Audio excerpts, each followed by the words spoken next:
Welcome to our channel. Today we how to withdraw settlement checks through Bank of America Mobile Deposit. Quick tutorial step by step clearly. Open the Bank of America mobile app on your smartphone. Log into your Bank of America account using your username and password. Once logged in, navigate to the main menu. Select the option for Deposit Checks. Prepare your settlement check for deposit. Make sure the check is endorsed on the back with your signature. Position the check in the camera frame as indicated on the app. Take a clear photo of the front of the check. Ensure the image is in focus and fully captures all details. Next, photograph the back of the check. Confirm that the endorsement is clearly visible. After capturing both images, tap Continue in the app. Enter the amount of the check as indicated. Select the account where you want the funds deposited. Review all details to ensure accuracy. Submit the deposit by pressing the Deposit button.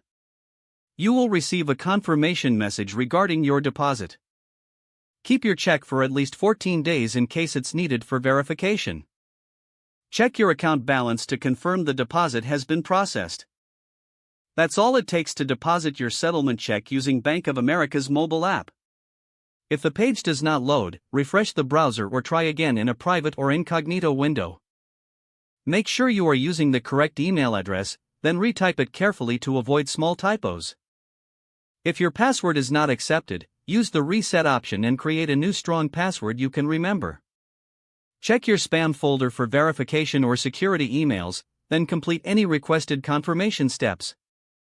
Enable two-factor authentication if available to improve account security and reduce unauthorized access risk. After signing in, review your profile details so your contact information and settings are accurate and current.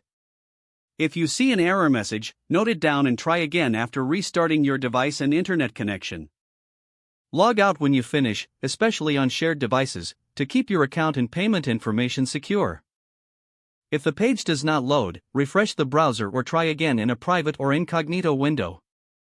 Don't forget to like this video and subscribe to our channel for more step-by-step tech guides.